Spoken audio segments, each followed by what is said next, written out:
Thank you, Dr. Chipman and Excellencies, ladies and gentlemen. It's truly a pleasure to be back here at the Manama Dialogues. A special thank you, Foreign Minister, to Bahrain for its traditional and well-known warm hospitality. To borrow the words of a former U.S. ambassador to the Court of St. James and Chairman of the Joint Chiefs of Staff, Admiral William Crowe, Bahrain has, and I quote here, pound for pound, proven itself to be one of the strongest arbiters for peace and stability in the region. So thank you very much to Bahrain for its continued leadership in this regard. Hosting the Manama Dialogue is, I think, a prime example of Bahrain's leadership, making clear that the size of a nation's territory does not determine the impact of its commitment to regional security. And now in its 14th iteration, this worthwhile forum, the Manama Dialogue, brings together from across the Middle East and across the globe those committed to crafting a better future and exchanging ideas and sharing best practices. We owe thanks to IISS and to all the people of this kingdom for the opportunity to work together for peace. As I was falling asleep last night, I was thinking about what the King of Jordan's words conveyed to all of us at dinner in that very short, very succinct, but very hard-hitting set of remarks that were delivered in his behalf. And he said that hope, when working for sustainable peace, cannot be unilateral. We must work together to offer hope to all, to carry out our collective responsibility. And I think that to create peace, it's our obligation to the next generation. And in the spirit of a multilateral hope, that is how I want to offer my views today on the U.S. role in the changing Middle East.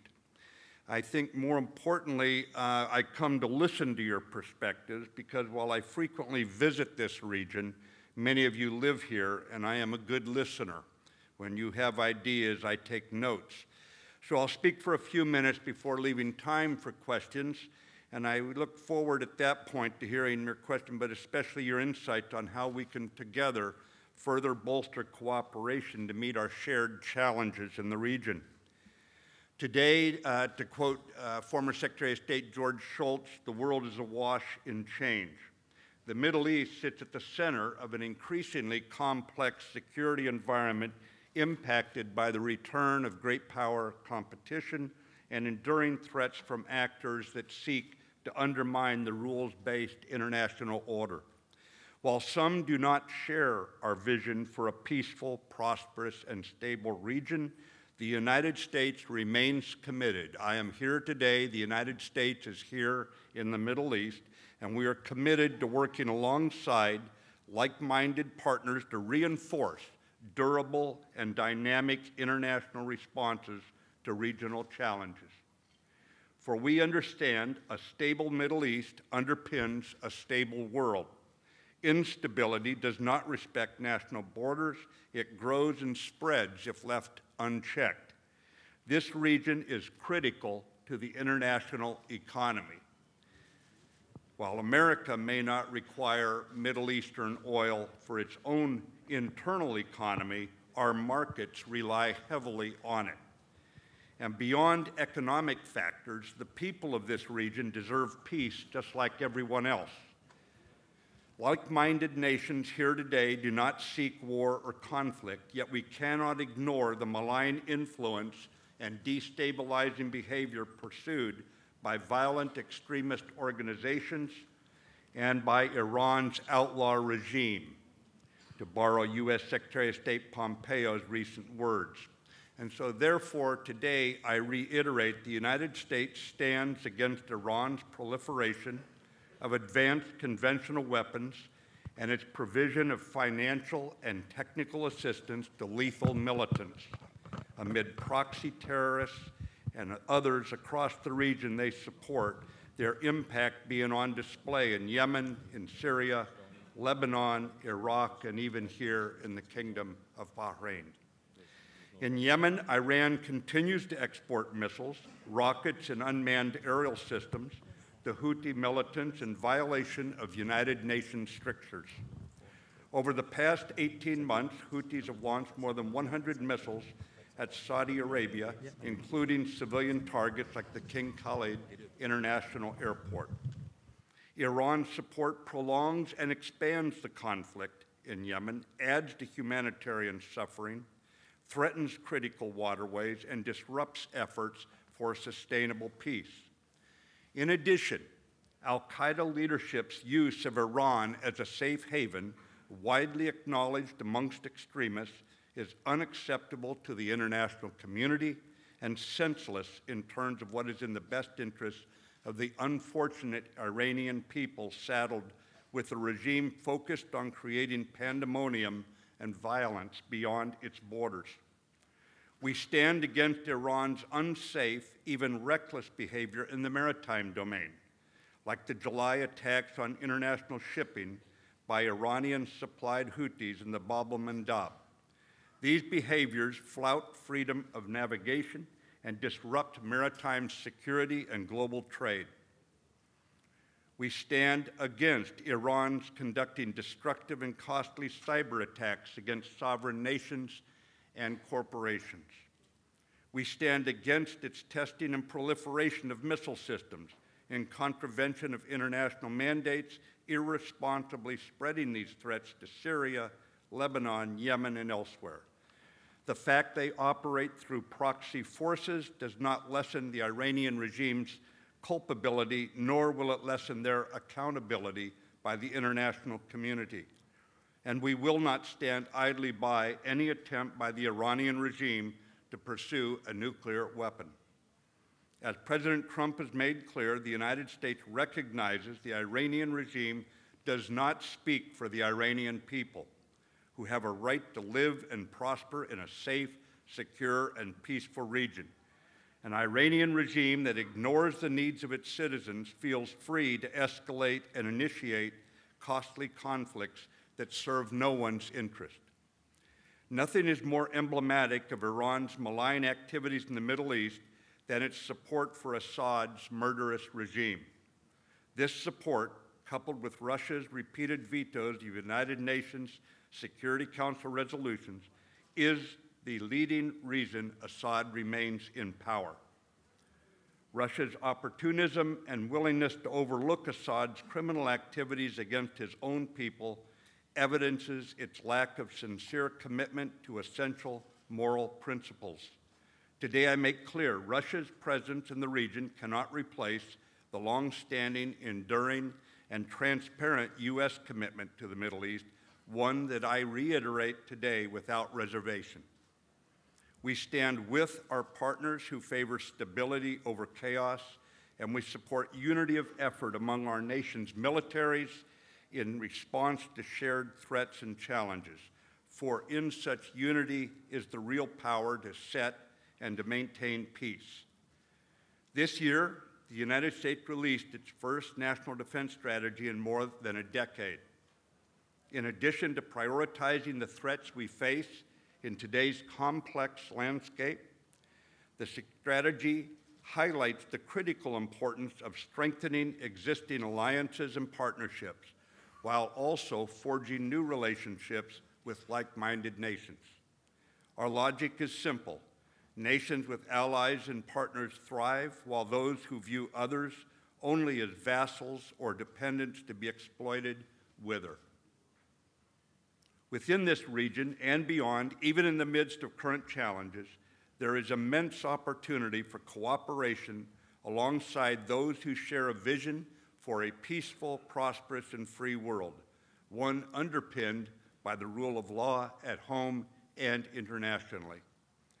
Over more than 4 decades in uniform, I never fought in a solely American formation.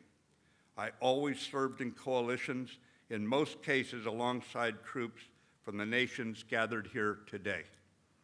Those experiences made clear to me we are stronger when we work together, and we can better deter malign behavior when unified, and if conflict does occur, we can end it more swiftly when we collaborate. As Winston Churchill once said, there's only one thing harder than fighting with allies, and that is fighting without them. Although we may disagree on many issues at times, efforts to create peace are stronger when we work together, building productive, reliable, and resilient partnerships. It's not always easy, but it is necessary, and I would even say it is noble work. Within this framework, we see a path to stability that begins with an effective regional security architecture, one that increases cooperation and interoperability, one that builds our respective defense institutions and streamlines information sharing, and one that supports harmonious political resolution. The solving of internal debates among our GCC partners is vital for realizing this vision. Without it, we weaken our security at a time when UN Special Envoy Martin Griffiths in Yemen and Staffan de Mistura and his successor in Syria will need our aligned full support, and they will need it most at this time.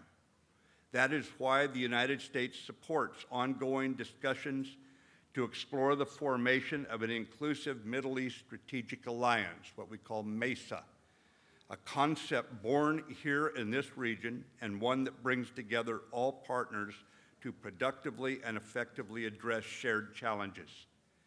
The United States is committed to working by, with, and through allies and partners across the region to make this concept a reality and reinforce deterrence of hostile actions.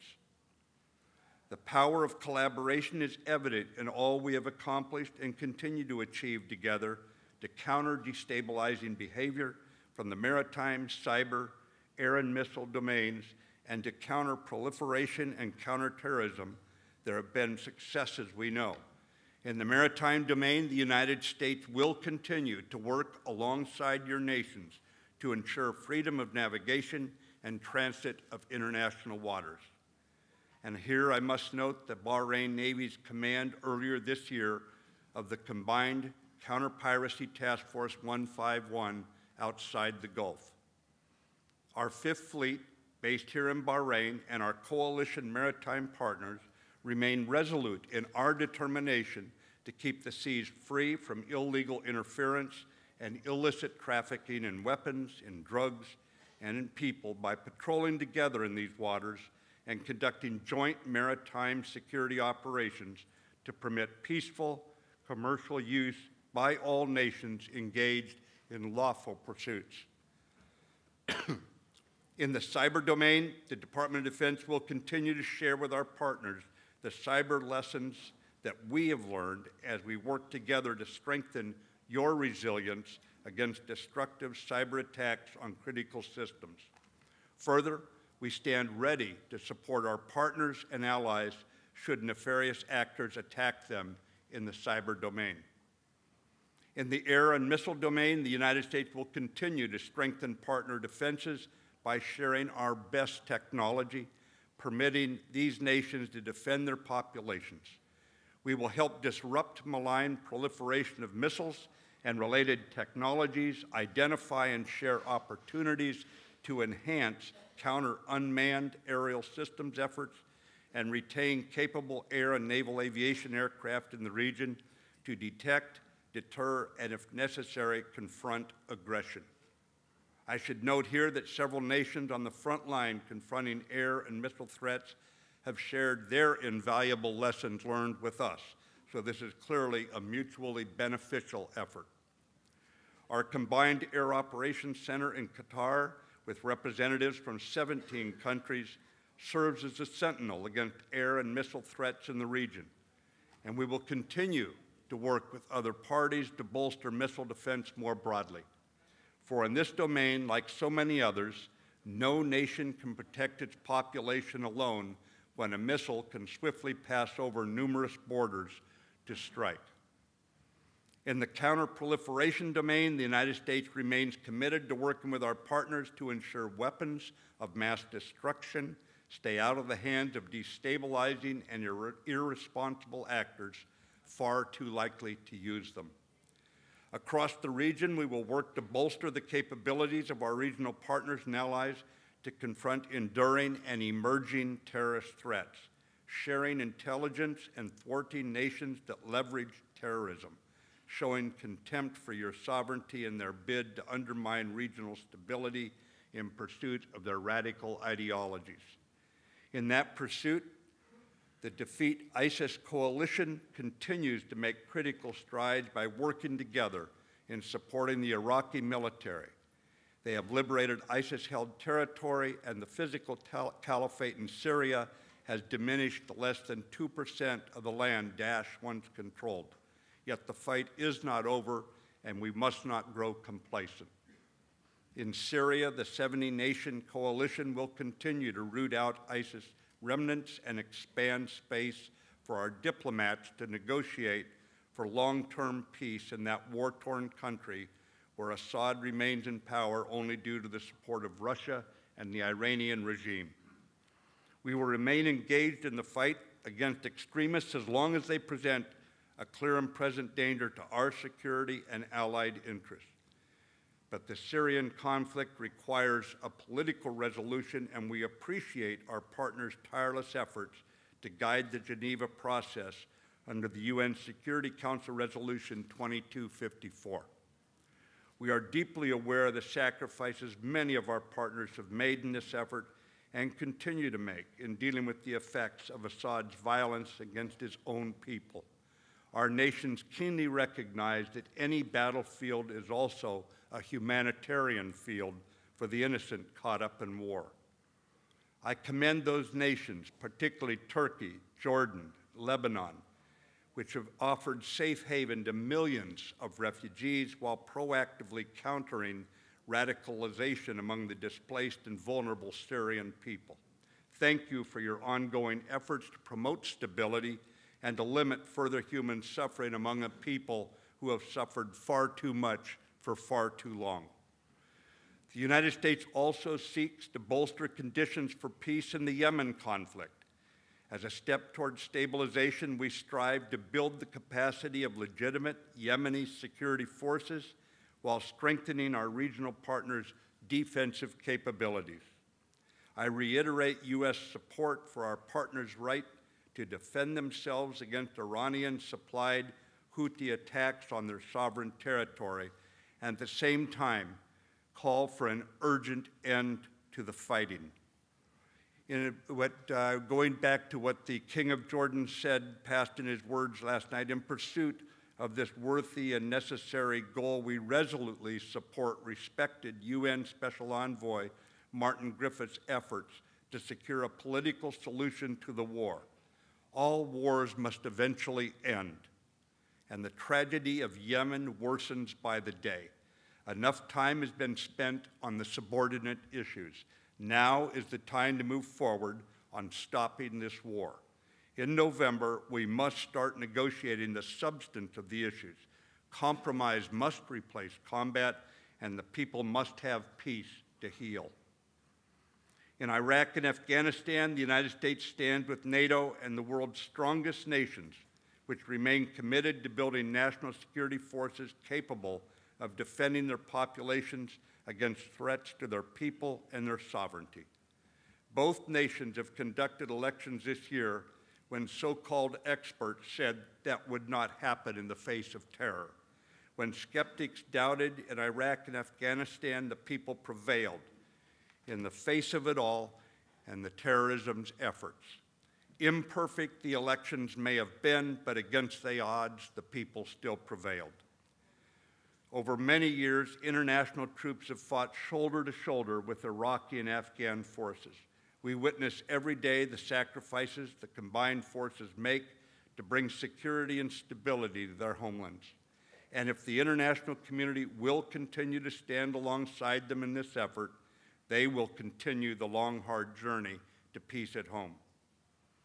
When opposing voices can be heard in a political process adapted to each nation's culture, one that permits peaceful opposition by giving voice and human rights to all, a nation becomes more secure.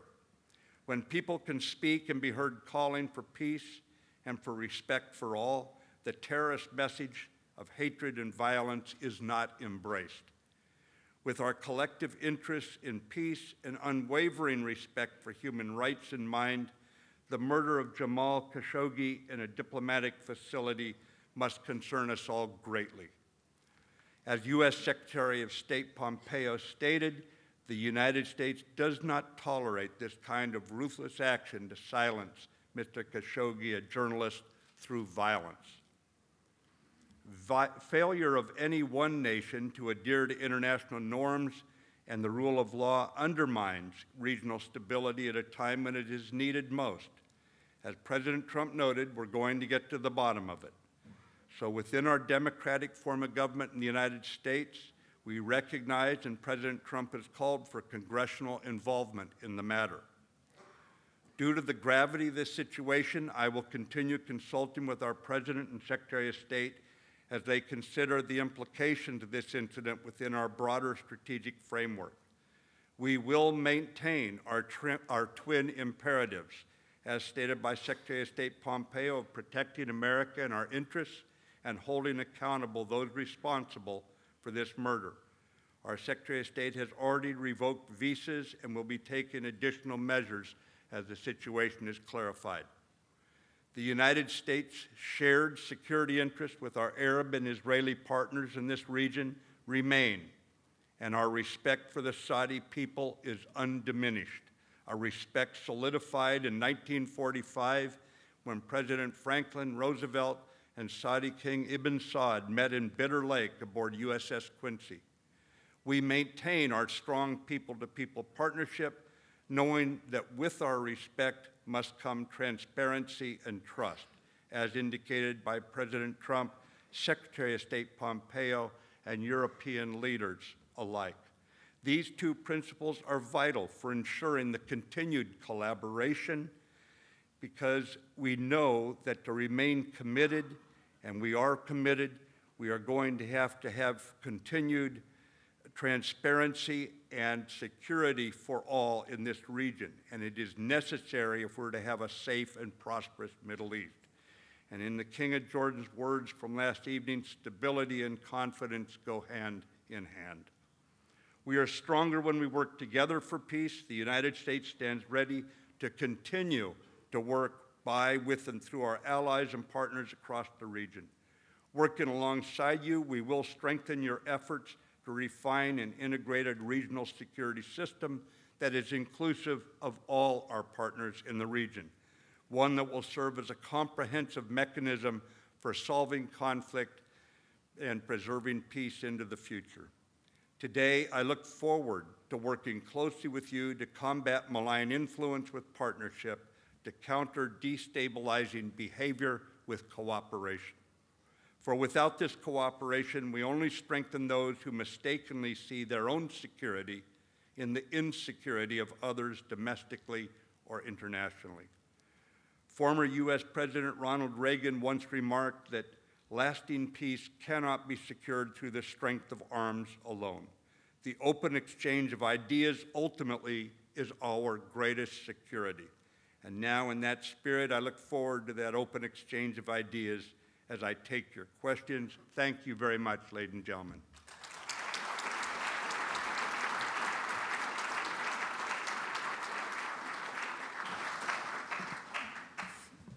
Thank you very much, Secretary of Defense, for that splendid statement. We have 3 or 4 people who wish to take the floor. I know others wish to do so as well. Make certain that you go through your 3 steps. If you're struggling, raise your hand, and IISS staff member will help you. But first, from the UAE, Dr. Ebtisam Al-Ketbi. Thank you, John. Sabah al-khair. Good morning. In Arabic, please.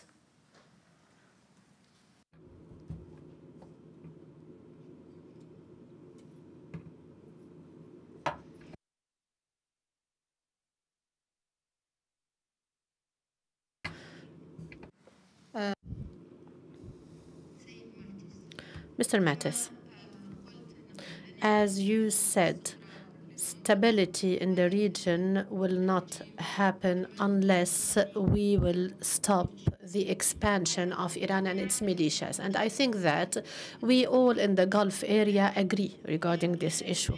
But we have like a kind of obsession.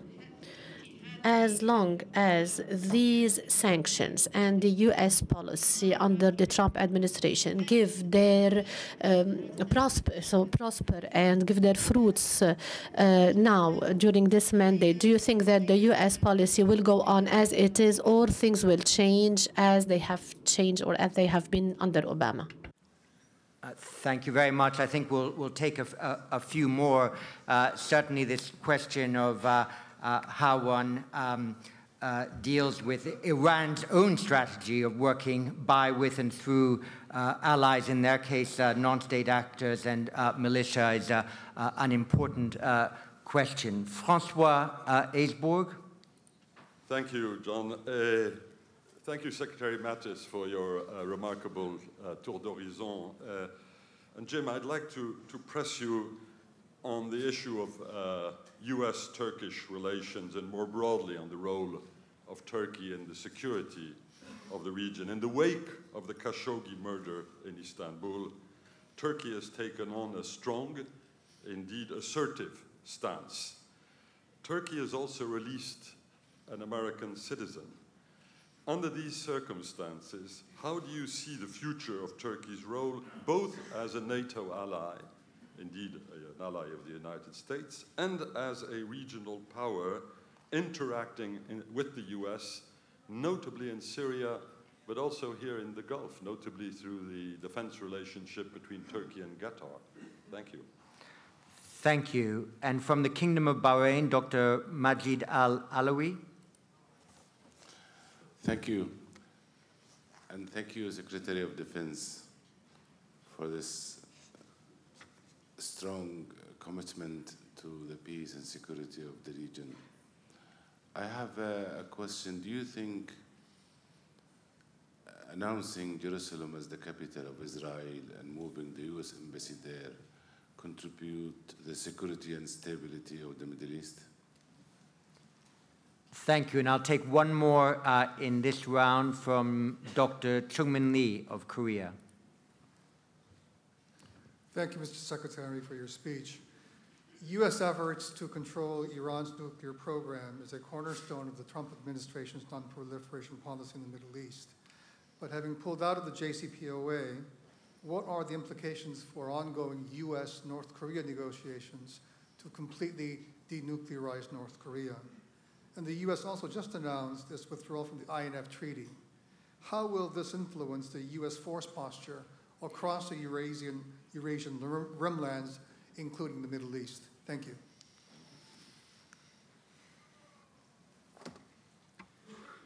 Well, nobody said it was going to be easy, right?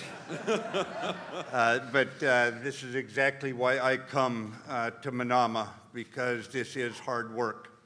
For the first question from United Arab Emirates, it is our goal to have Iran cease its calculated attacks on others. Again, we do not believe the Iranian regime speaks for the Iranian people. We know there are people, all of us in this room know there are people in Iran who want peace, who want prosperity, who want trade, who want their children to be able to go to universities in other countries and come home and have the same freedom at home they had when they were in other nations. So if we can see Iran rejoining the community of nations responsibly, not having proxies and surrogates that they arm and spreading mischief and murder across the region and elsewhere, then of course the sanctions would change. But it must be conditions-based. It cannot be based on a hope or based on some deceit or denial. We know what Iran is doing, and I invite all of you to come to Washington. We're in an aircraft hangar. Yes, it takes an aircraft hangar to hold the examples of what we have collected across the region of Iranian missiles, explosive boats, and other accoutrements of war and combat, not of peace. So based on the effort to try to bring Iran back into alignment with international law, with international principles, then and only then would you see us willing to accommodate Iran's expectations. We do not accommodate what Iran is doing today. And I would just add here on the question from our Korean colleague, the control of the nuclear programs and the non-proliferation of those programs is an international responsibility. As you know, we have international rules about this. So I think that it was the sundown aspect of the JCPOA that said we were in effect, not our intent, but we were in effect saying it's okay to go for a nuclear weapon, and here's the start date. It's a couple years down the road, then you can do this. That is what we had to address, and that in itself gives, I believe, more credibility to what we are doing on the Korean Peninsula, again, working through the international community, but we have a responsibility to lead there as well to ensure that these weapons do not spread and we get them under control so that we don't have a worsening situation as we try to reduce the number of weapons in the world. On INF, we are in close collaboration with our European allies in consultations as recently as yesterday, and we will continue to collaborate very closely with a treaty and its implications for European security.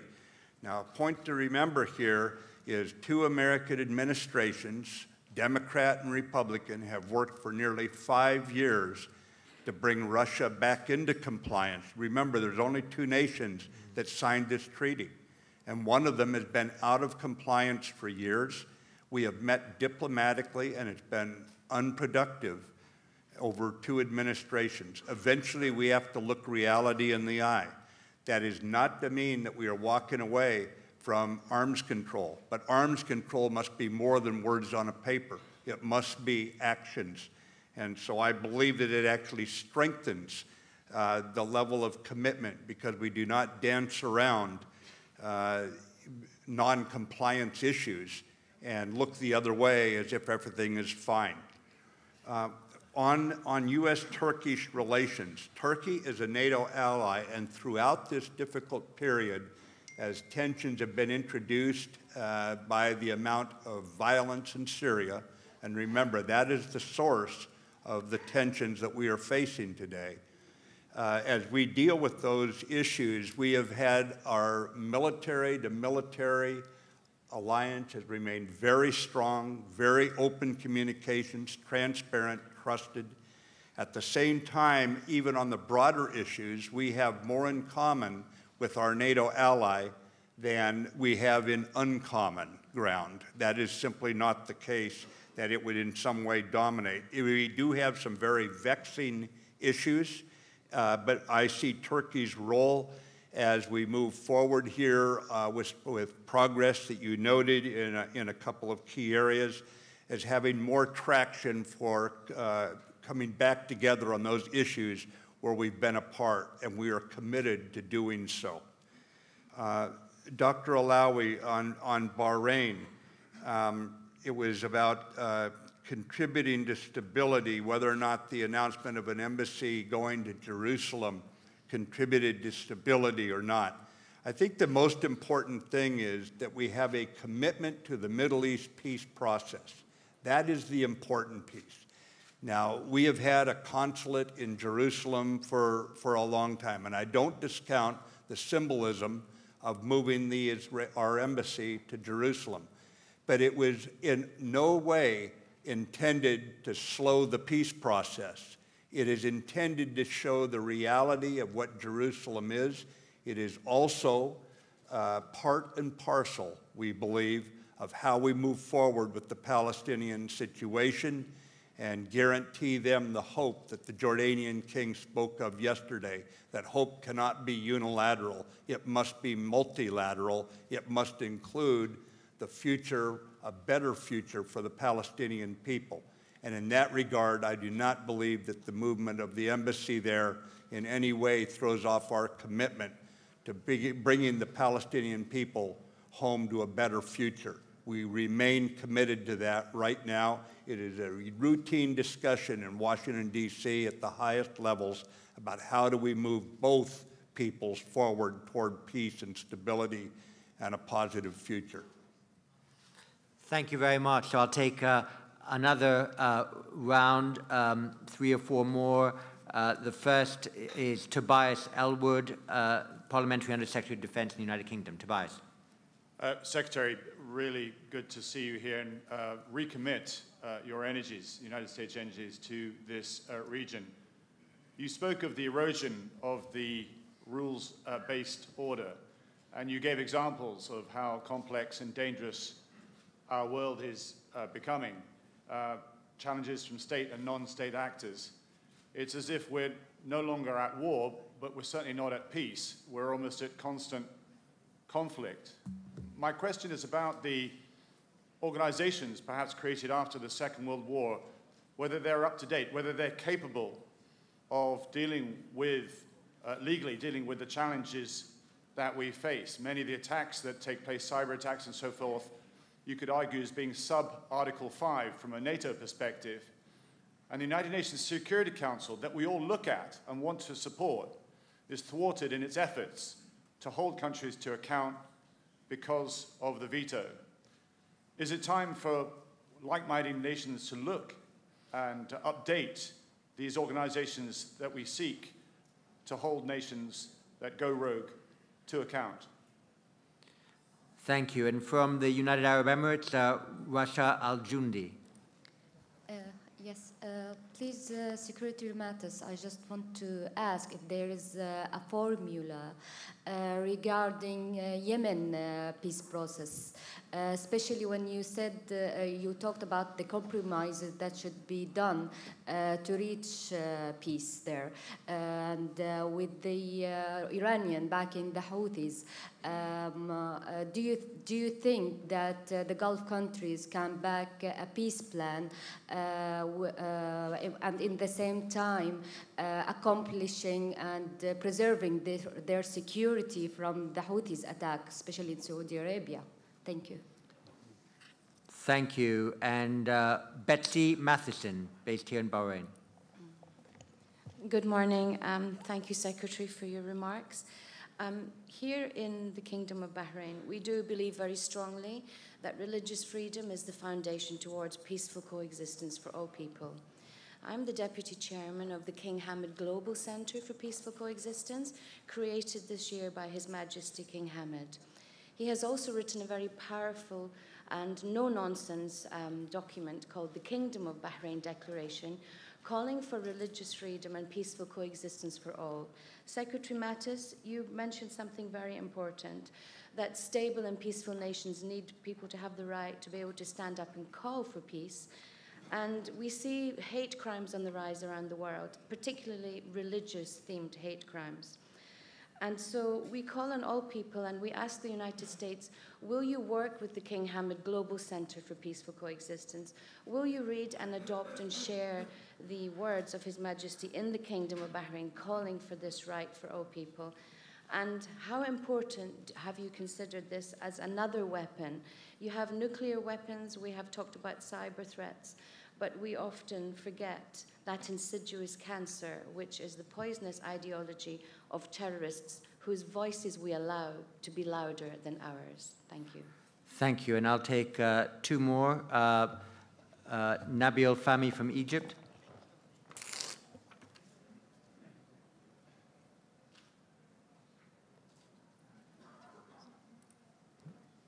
Nabil, go ahead. Thank you, Secretary Mattis. A quick comment and a question. I have to say I take issue with your explanation that moving the embassy to Jerusalem does not affect the message about your commitment to the Middle East peace process, especially that you also close the consulate in East Jerusalem and move that to your embassy.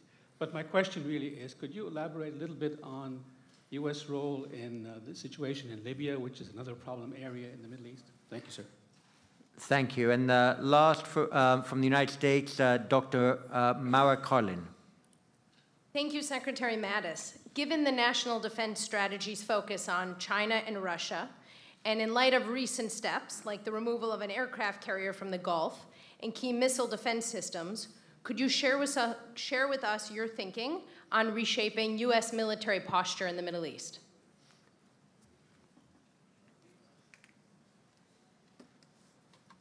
Well, it doesn't get any easier, does it? First, Tobias, great to see you here. I would just point out that the United Kingdom's role continues to be essential.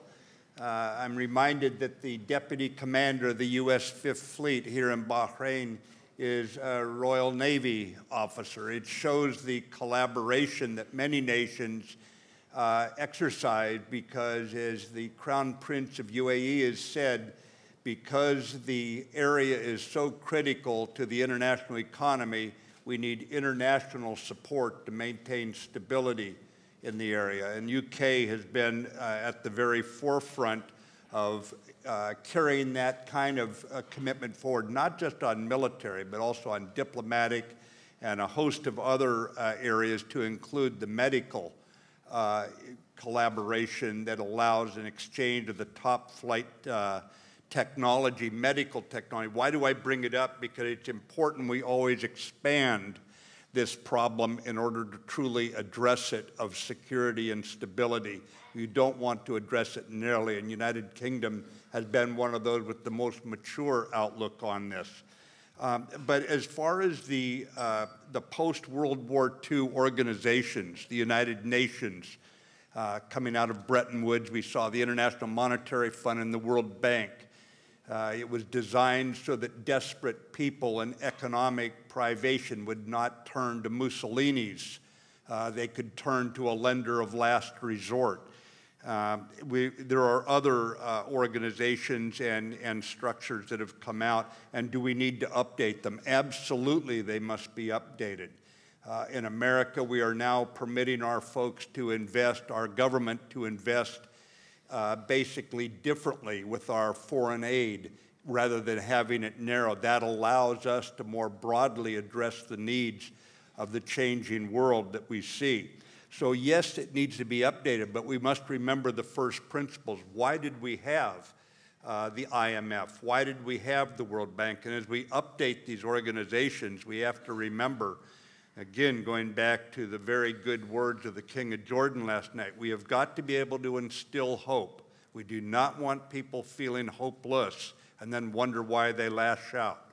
So we have to work together on this. There are many nations in the region that have been very generous in trying to help others, and whether they be refugees or education, that sort of thing, economic support. And I think we have to continue to update all of these organizations, which means we have to define the problems of our day. If we do not define the problems well, we will not update the organizations appropriately. On the formula for Yemen, excellent question. We have had a lot of talk, ladies and gentlemen. They were quiet. They have gone on for some time. We came close to bringing everyone together, and then we had someone back out. The subordinate issues in Yemen have been talked about long enough. It is now time to go to the very crux, and so the question is exactly fit for our time. What is the formula then? I think the first part of the formula is that we ensure the borders are demilitarized so that people don't feel they have to put armed forces along borders. There should be nothing more than Customs and Border Police there to expedite the flow of goods and people back and forth legally.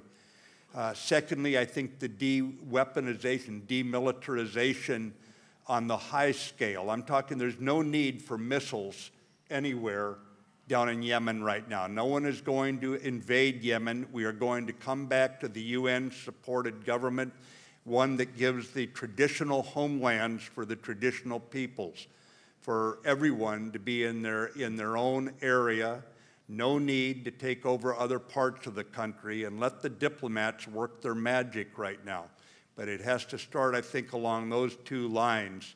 And if we do that, I think that the Houthis are also going to find they will not find a better time than to engage now with Martin Griffiths and his good offices of the UN Special Envoy in order to have what I believe is in their best interest, and they would agree is in their best interest, and that is they're in their own area, they have some degree of autonomy or some ability to coalesce together and have their voices heard, but they do not need any help from Iran to do this. The United Nations can set that framework and the formula so long as it involves no attacking outside its borders. And we don't see Iran using other countries as highways instead of respecting their sovereignty, using them as highways to bring their destabilizing weapons in to interrupt commercial traffic in the Gulf or firing missiles at civilian targets in the kingdom.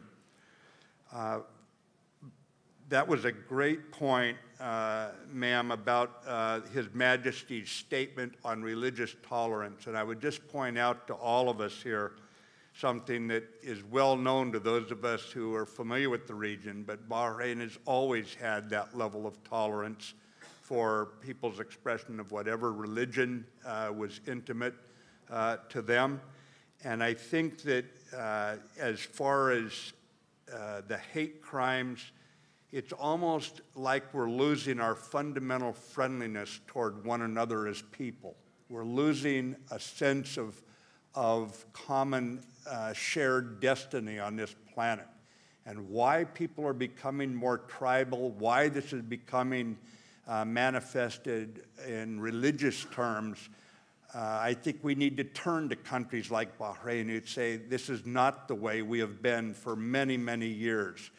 And having known the king, met the king first in 1996, I would just say his reform-minded way of approaching how he listens to his people, I think is part of how we find our way out of this increased tribalism and this increasingly unhelpful sort of dialogue, what you called hate crimes, and also hate speech.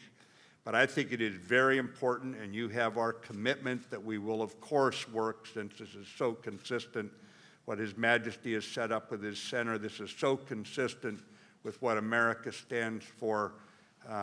It is without reservation, I say, we support that. For Nabi, I understand why you would take issue with my point about the move of our embassy, and I understand it. I would just say, if you watch our actions, that is not a singular action. Watch our other actions as we try to, once again, do what President Clinton tried so hard to do and nearly succeeded. Remind everyone that when Yasser Arafat walked away, that was probably the closest we had been. We have seen the king of Saudi Arabia back in the early 2000s come up with his peace plan. We know that if people of goodwill will work together, that this can go forward. The Palestinian people need this, and we support, and President Trump supports that effort. In Libya, I would just say that the return of Ambassador Bodie this week to service, he had a family situation with his father he needed to attend to when he retired from the State Department. He is back. We are working with especially our European and North African partners on the Libya situation, and we'll continue to do so. There again, we've got to find a way to put an end to the conflict.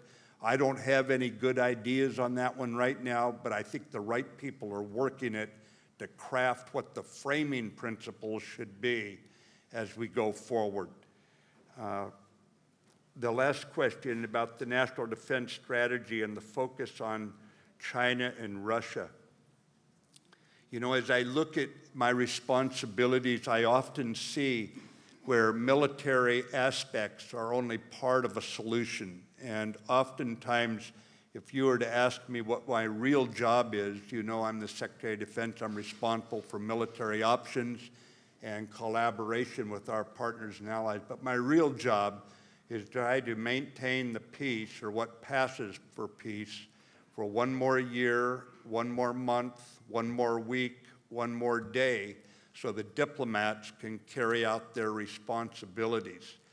And I think that right now, we had to recognize that times had changed and that Russia had chosen a different path in partnership with Europe and with NATO. There was a time when we had objective reason to believe we could continue along that path. Regrettably, what has happened in Syria, in Crimea, in Salisbury, and I can go on, has caused us to recognize that reality. With China, it is a very different situation, and there I would just point out that strategic competition does not imply hostility. I have met with my counterpart in Beijing a month ago. I met with him again in Singapore a week ago. He is coming to Washington next week to continue our discussions. And I would tell you that we are committed to cooperating with China, with Russia, where we can, but we will not surrender freedom of navigation. We do not surrender international law, and no one nation can on its own change international law. It has to be a collaboration because we're all together on this planet. So we work those issues with them, but not, as you can see from my presence here today, not to the lack of attention on our alliances and partnerships here in the Middle East. The Middle East is critical to the world's economy. The Middle East has been the source of too much strife, and we are going to continue to stay committed here, and in no way are we walking away from this. We didn't pivot in this administration, to put it bluntly. We're not pivoting away or towards. We're simply broadening how we look at the world without losing any focus here. And I think that you'll see that in our actions here in the future. You will not have any doubt that we are firmly committed here, as firmly committed as the other nations represented here today. Thank you very much, Secretary Mattis, for your elegant command of all the strategic questions that you demonstrated today. And I think all of us in this hall wish you all the best in your enduring mission to combine cool strategy with human warmth. Thank you very much indeed. No, thank you, Dr. John. As always, thank you very much. I hope we did the right thing here. Fantastic. Thank you, Zach.